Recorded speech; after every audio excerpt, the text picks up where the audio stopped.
Between 2002 and 2006, Gujarat saw a surge in encounters, almost all of them being carried out by Gujarat police with an alleged intention of neutralizing people who were being dubbed as terrorists out to kill controversial Chief Minister Narendra Modi.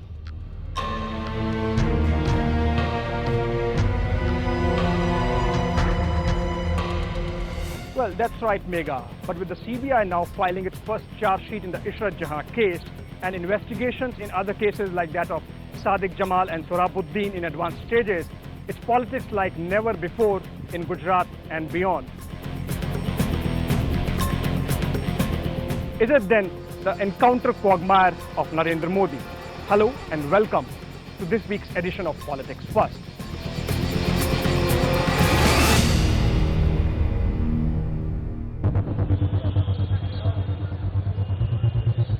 3rd of July, the much-anticipated CBI charge sheet in Ishrat Jahan case is to be filed in this court. The stage is set. Media crews have flown into Ahmedabad for an exhaustive coverage with their local representatives.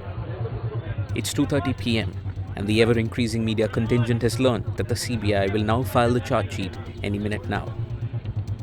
In all likelihood, the charge sheet would be brought to the court probably in the second half, that's post-lunch, maybe a little before or after 4.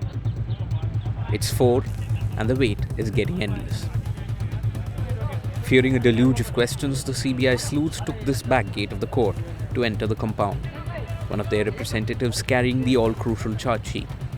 1,500 pages with answers to more than 1,000 questions. 4:30 p.m. the charge sheet was filed and some of its contents known.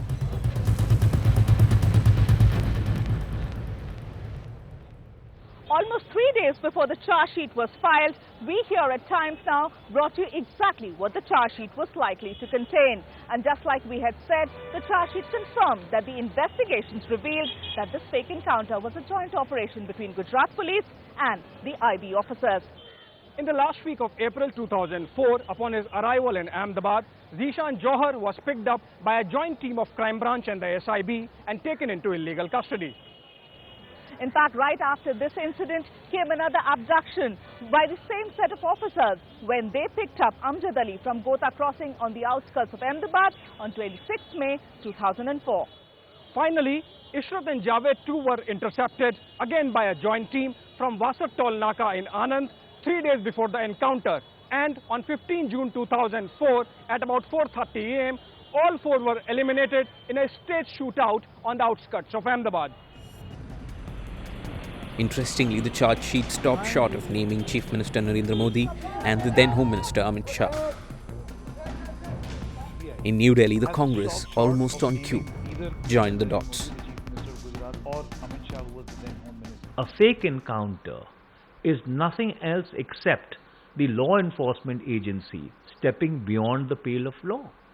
In common man's parlance, it is cold-blooded murder. This question would continue to hang, that why these fake encounters, who was ostensibly supposed to benefit from them, if at all, somebody thought that he is going to benefit out of cold-blooded murder, and who ultimately orchestrated them.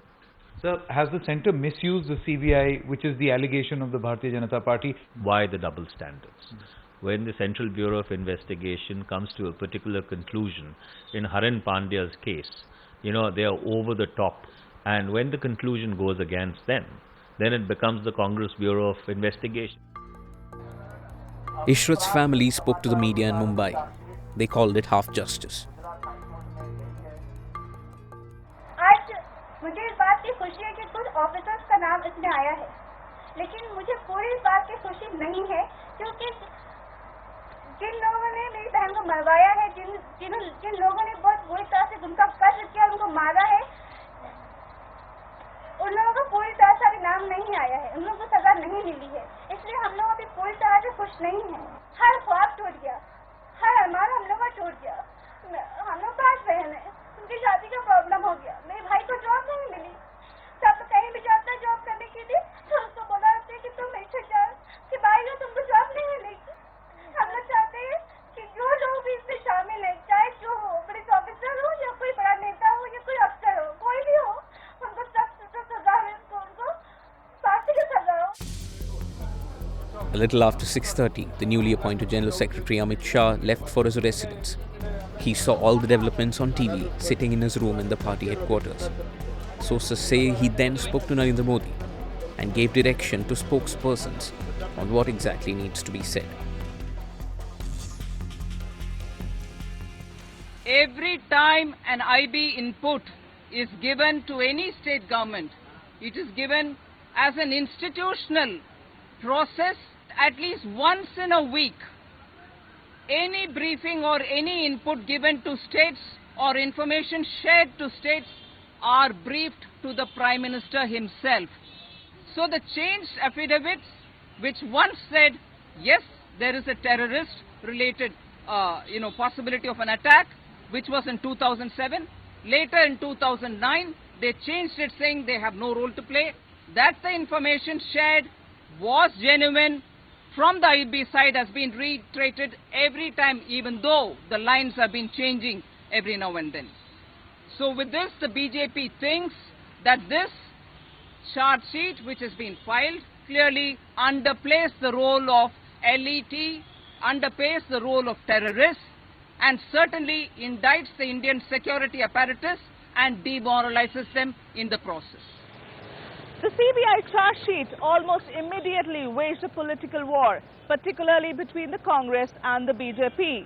For all the old and new detractors of Narendra Modi, this came as a bait. Modi, however, saw this coming. And almost a week before the charge sheet was filed, he launched what many called a preemptive strike. In Mumbai for a book launch, Narendra Modi almost second-guessed the CBI charge sheet a week before it was filed in a local Ahmedabad court.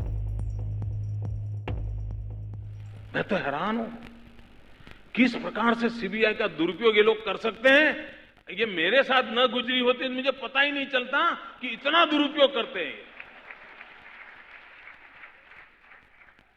कोई डर नहीं, कोई परवाह नहीं, और दिल्ली में बैठे हुए शासक जो लोकतांत्रिक प्रक्रियाओं से जय और पराजय को झेलने का सामर्थ्य नहीं रखते, वो सीबीआई के सहारे हिंदुस्तान की राजनीतिक शक्तियों को परास्त करने पर लगे हैं।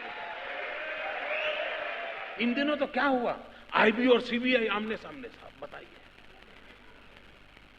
सीबीआई आईबी का इंट्रोगेशन कर रहा है, आईबी को पूछ रहा है ये तुम्हारे इन्फॉर्मर कौन है बताओ। वो कहता है मैं नहीं बता सकता हूं। वो कह रही बताओ। मित्रों कि किसी देश में ऐसा होता है क्या? Modi's preemptive strike was well padded up with party president, spokespersons all jumping to his defense, almost as if they knew the charge sheet will have an unfavorable content. It is a most unfortunate aspect of this country where terrorism can be politicized.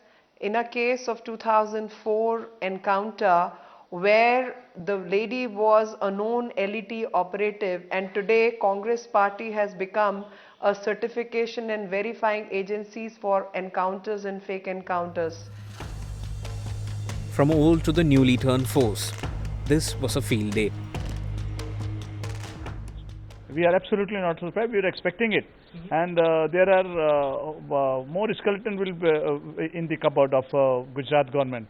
You see, all the high officials, they are involved into the cold-blooded murder of Ishrat Jahan. This will open up other cases in Gujarat for these kind of, and the last but not the least, ultimately it will lead to the people who are basically behind the curtain, and they have been ordering these kind of cold-blood murder just to save their government and save this skin. CBI की chargesheet ने बिल्कुल स्पष्ट बता दिया है पूरे देश के सामने कि मोदी गवर्नेंस का मतलब इनकाउंटर्स भी वो उस गवर्नेंस की हिस्सा है, और 4 लोगों को कोल्ड ब्लड में उनकी हत्या हो गई। इसलिए मैं समझती हूँ कि इसी के आधार पर हमारे देश के लोग समझ जाएंगे कि मोदी गवर्नेंस का अर्थ क्या है। ये बात तो सबके सामने है, घोषित है कि इनकाउंटर जो है फर्जी था, और उस इनोसेंट लड़की को जिसकी माँ इशरत जो है की माँ जो है वो बिहार की रहने वाली थी, उसको मारा गया, एक इनोसेंट लड़की को। तो ये बात सामने आना चाहिए कि कॉन्स्पिरेटर कौन है, और हम उम्मीद करते हैं कि जो दूसरी चार्जशीट फिर इस मामले में दाखिल करेगी सीबीआई, उसमें कॉन्स्पिरेटर लोगों को नेम्ड करेगी। For Modi, the encounters between 2002 and 2006 constitute the second most controversial aspect of his rule after the 2002 riots. These encounters happened one after the other, 5 of them in all. And even as the CBI tries to connect the dots, the state government too has launched a one-man judicial probe looking into the killings. We look into a brief history of time. 23rd October 2002, Usmanpura Garden, Ahmedabad. Sameer Khan Pathan shot dead well past midnight. The police claimed he procured a fake passport to Pakistan to receive arms training and was working for Lashkar-e-Toiba and was conspiring to kill Narendra Modi. 10th January 2003, Sadiq Jamal Mehtar, 4 a.m., Galaxy Cinema, Ahmedabad. Police said Jamal opened fire at them and they had to neutralize him. Police claims he worked for Dawood Ibrahim and Chota Shakil and wanted to kill senior BJP leaders, including Modi. Sohrabuddin Sheikh and wife Kausar B, 26 November 2005. Both residents of Jharnia, Madhya Pradesh, shot dead. Police claim that Sheikh, who was facing a number of criminal charges, was an agent of Lashkar and he was conspiring to kill top leaders, including Modi. Tulsiram Prajapati, 28 December 2006. Resident of Ujjain, police claim that he was a member of Sharif Pathan gang and that he tried to escape while being taken in a train from Ahmedabad to Udaipur in Rajasthan. In all these cases, Gujarat police is under scanner for conspiracy and pre-planned murders.